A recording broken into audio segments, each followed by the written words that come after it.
Earlier today, House Minority Leader Nancy Pelosi slamming a delay in implementing a system that she said would automatically slow down trains.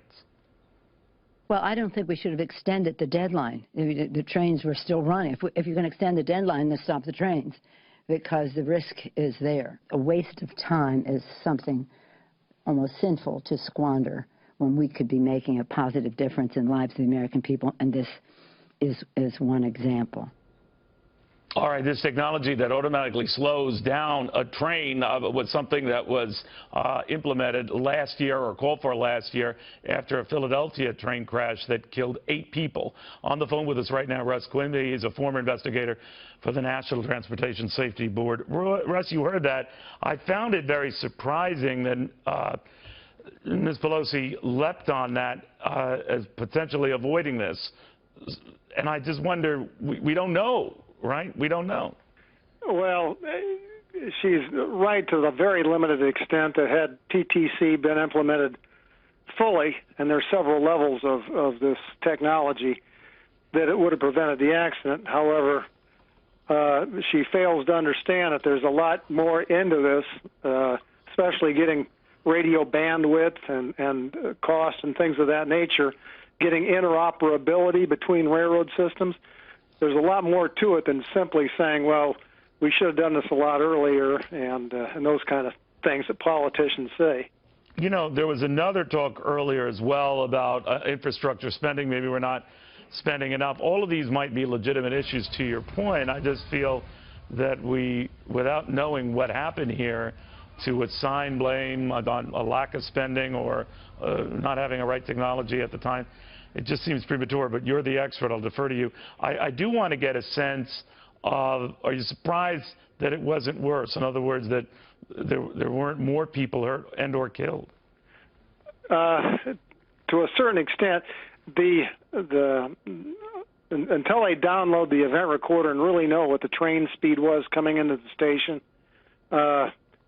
I'd hate to conjecture on that, but trains are very resilient, and most of those people probably got injured, in secondary, what we call secondary impacts, hitting other people, hitting right. The seats, overhead racks, and things of that nature. Cars are designed. The Safety Board and the Federal Railroad Administration got regulations passed. The impact it takes, a crush on the end of a car, is over 1 million pounds.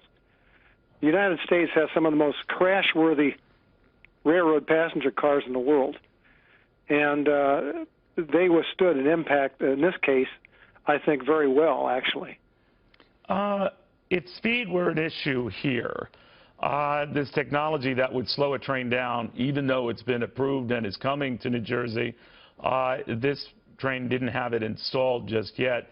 This technology does what? Refresh my memory. Well, it'll do at the top level.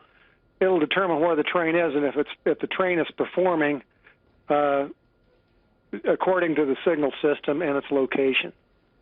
So if this train had been coming in, even if the engineer had fallen over from a stroke or a heart attack or something, it would have read the position of the train, and if no action had taken, it would have automatically put the brakes on and brought the train to a safe stop. At what point would it kick in, Russ? In other words, when you get close to the station, I mean, a lot of these along the Northeast Corridor can go up to 70, 80 miles an hour. When they're around more populated areas, they tend to slow down.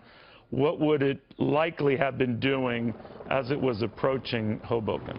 Well, these systems are customized to the actual railroad itself. So as it was coming through the yard into the terminal in Hoboken, it would have slowed it down appropriately to whatever speed it was supposed to be at that location from the bumper post. You know, if it was 20 miles an hour a mile away, down to 0 when it comes to a stop at the station. Now, I understand you kind of touched on it, Russ, that trains have the equivalent of what a lot of airplanes do, and that is like a black box.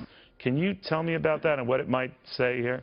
Well, the event recorder is going to be on this train. It'll probably be back in the locomotive and also in some control cars like the engineer in this particular train. It logs in speed, it logs in power, it logs in if there's a cab signal system, it'll tell you what the signal system is saying. It'll tell you the brake functions, what the brake pipe pressure is, and at what stage each of the brakes is on. It's quite detailed and go to over 20 parameters, so it can tell a lot. Finally, about the demand for this service, just this line alone takes 15,000 passengers back and forth every day. Obviously, those folks are going to have to find alternative means home, certainly tonight. They're working that out. But does just heavy usage like that have any effect? Generally, only on things that are physically impacted by it, like wheels and rails and things like that. As far as the electronics and things like that, generally speaking, they can become outdated after a while, and you can have problems like the Washington Area Metropolitan Transit Authority had problems with contactors in its signal system at one point because of their age. That can become a function of age and wear, like I said, for wheels and rails. But generally speaking, and nothing lasts forever, but generally speaking, what went on here I don't think was probably related to an age problem. Russ Quimby, thank you very, very much. It's just wild. The whole thing is just wild. Thanks for the calm explanation. Russ Quimby, former NTSB railroad accident investigator.